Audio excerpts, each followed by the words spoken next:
La capilla del Museo de Historia fue construida entre 1699 y 1703 con diseño de José Arroyo.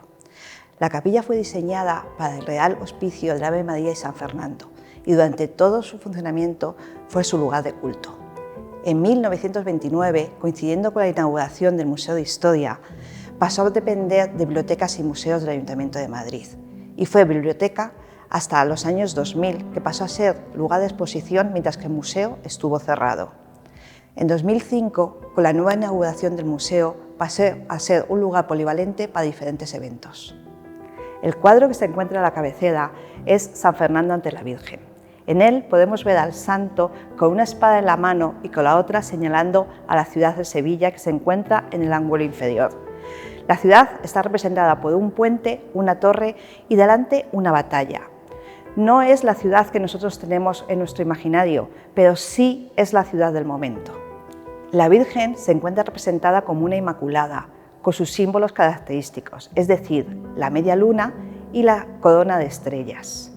En sus brazos está el niño con una cruz.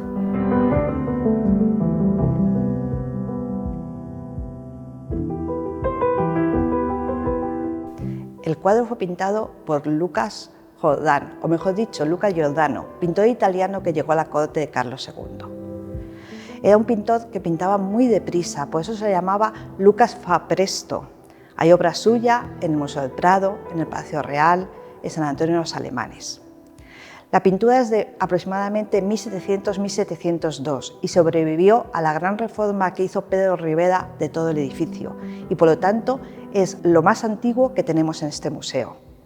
Lucas Giordán marchó de España una vez que Carlos II falleció y llegó Felipe V, una nueva dinastía con unos nuevos gustos.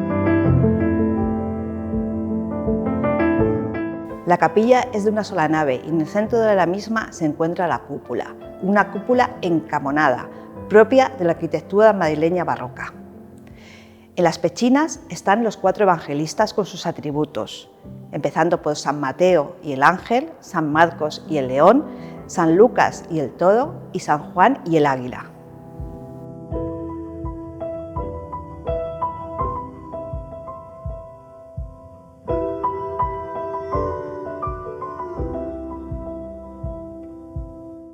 Estamos en la única nave de la capilla que tiene planta de cruz latina y está cubierta por una bóveda de cañón con arcos fajones y lunetos por donde entra la luz.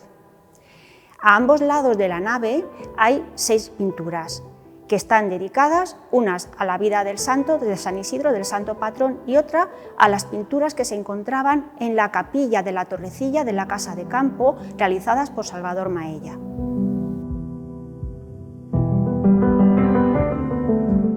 La primera obra, de autor anónimo, aunque posiblemente sea de un pintor del taller de José Leonardo, representa el milagro de San Isidro cuando fue su amo, Iván de Vargas, a su finca y le pidió agua para beber y en el pozo no la había.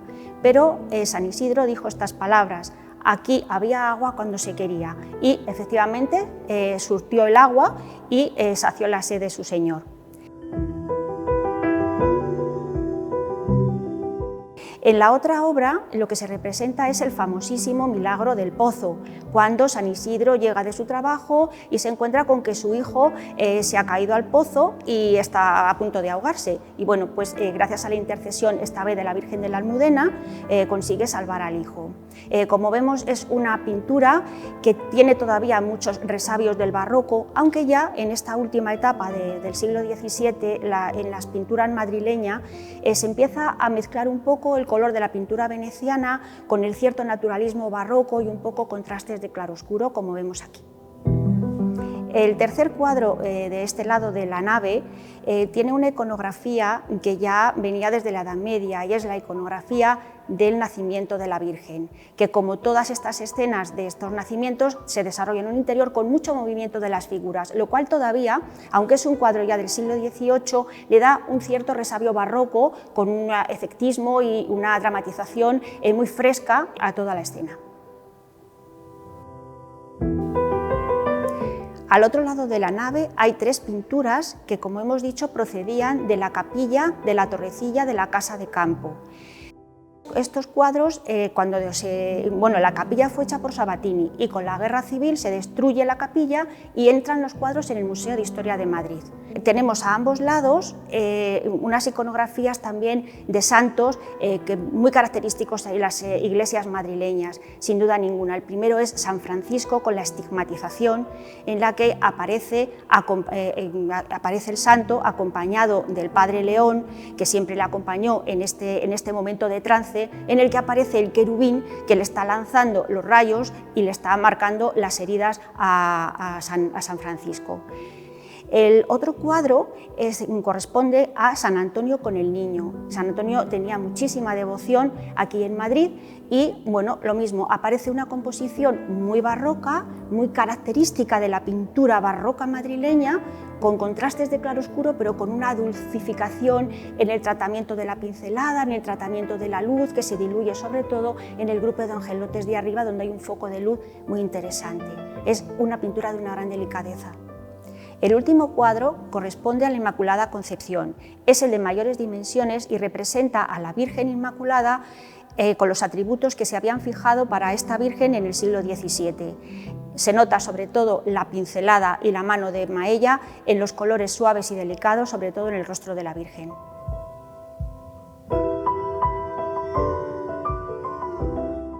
En el crucero de la capilla se encuentra nuestro Belén napolitano, que entró a formar parte de los fondos del museo en el año 2004. Este Belén tiene las características propias de lo que son los belenes napolitanos. Tiene 51 figuras humanas, tiene algunos animales y también elementos decorativos que forman parte de todo este teatrito que eran este tipo de belenes. Estos belenes, como su propio nombre indica, nacieron en Nápoles, en las casas de las familias aristocráticas, pero también los reyes tuvieron los suyos.